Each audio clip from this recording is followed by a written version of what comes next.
Okay, now that I got the full link in here, I can start to figure out this notch here. There has to be a drop in the rail to allow the drive shaft to go through, but without knowing where the rear end was going to sit, I didn't know what the lowest point the drive shaft was going to be. So now that I got that number, I made a big U that's going to run from here down into the tie into that, and so we'll put this in. And then once we put that in, then we can tie back into this full link. And once we get that in, and I get these couple of tubes in here, that's probably going to be this for a couple of days. I've got to work on my dually. Apparently, it likes to blow fuses. I've got to finish a BMW hood, and I need to get the Hotmobile in. So, I'm going to wrap this up, and then we'll take a break from this for a few days.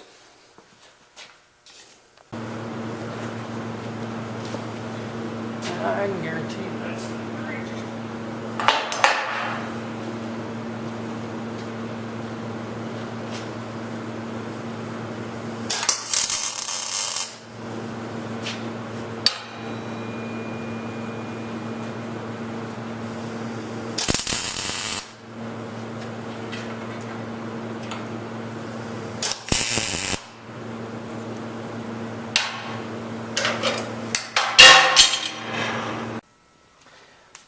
So this is what I'm going to use for making the drop in the cross member here for the drive shaft. It's a little wider than I'd like, but you know, don't have a die this size I want. So I made a cardboard pattern, which is going to be on the biggest part of the radius. That's what I want to cut out, is that. So found the center, made a notch, so I can line it up the center on the thing. So we'll cut this piece out, we'll weld this in.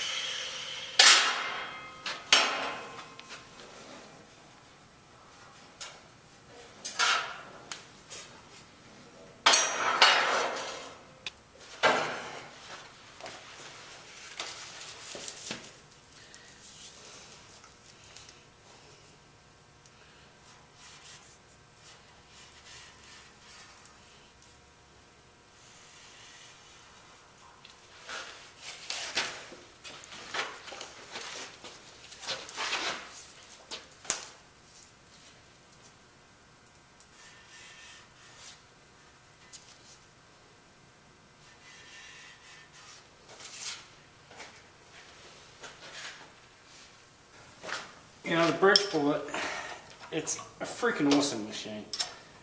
I mean, the Haas over there, the CNC machine is, you know, a night and day difference. You can do just about anything in the world on a CNC machine. But this bridge bullet is a 50th the price of that Haas. And you know, I made a lot of shit on this machine before I got the house. And like right now, I can't get in there to notch that piece of tubing because of this.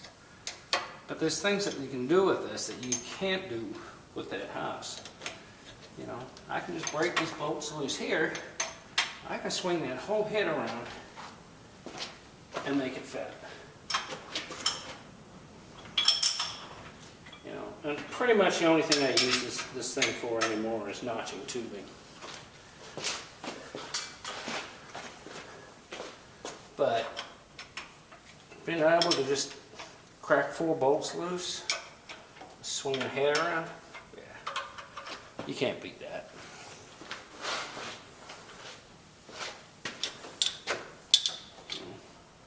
Couldn't reach? Sure I can.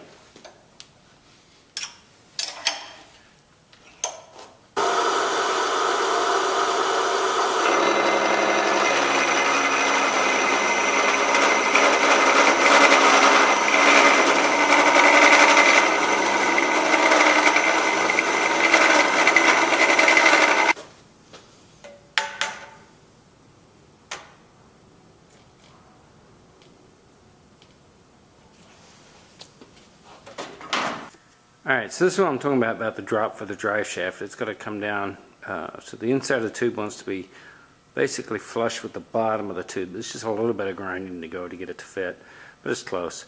Probably within a 1/16 of an inch at this point.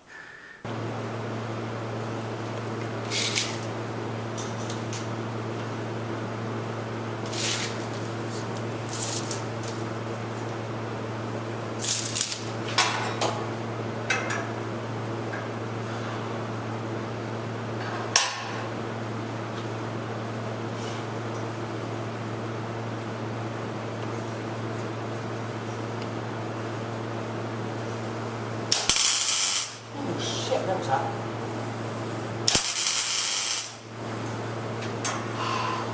Itch.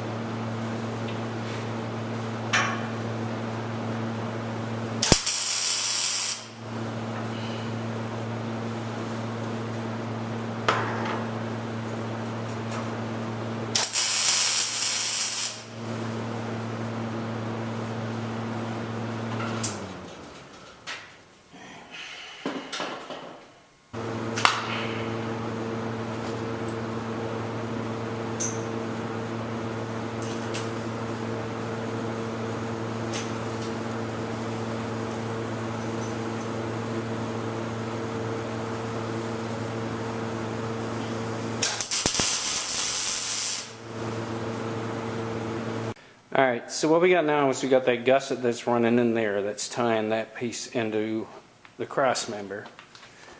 And then we got the drop in now, which is, you know, let the drive shaft get some clearance. And then these two braces that come up from the full length up into there, and then afterwards they'll have a piece that shoots forward down by the bell housing. And then you've created like a big triangular truss to stiffen the frame up. So we got that much in. We still got to put a diagonal which goes from the corner over there all the way up to that corner there.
Alright, so this is the center section of one of my fabricated 9-inch houses.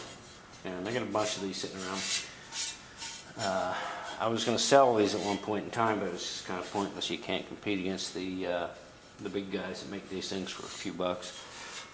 So I just made about 30 of them. I just got the center sitting around. So the rear end for this truck, from bearing end to bearing end, is going to be 45 1/4. So I'm sitting here doing some math and all that, and I got my numbers here. So I'm going to cut off my axle tubes, and so I can start tacking this thing up. I've got to make the full length, so it's kind of getting ahead of myself here. Alright, so it's the day after Christmas, so I'm going to start making these full lengths for the truck. We've been bouncing between a couple of other jobs, between getting my dually finished off and getting the Huntmobile in here. So I'm going to make these 4 lengths today, so we'll throw a bit of video up of that.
So I've got like 30 of these 9-inch housings here, and I got one that's not tapped and doesn't have the notch in it.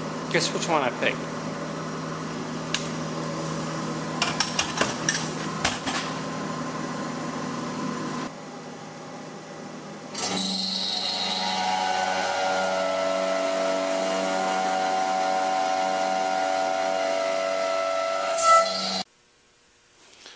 Alright, so like I said before, I've got like 30 of these housings, and ironically the one I picked was the one that didn't have the notch for the ring gear and wasn't tapped.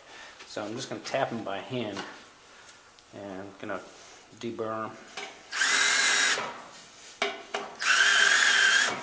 Oh, like I said yesterday, I've got about a whole bunch of these, and of course the one I grabbed wasn't tapped. And the ones that are tapped are actually all done on the machine as they're made. And there was one that didn't have a notch and wasn't tapped. And of course that was the one that I grabbed for this, which I wasn't thinking. So I'm just using a piece of, I don't know what that is, 5/8 or 3/4 inch thick aluminum. It's already got a 3/8 hole in it. I'm just using that to keep the tap straight. I do it by hand. And so this is the last one. I've already tapped the other, was it 9 holes?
Alright, so there we go.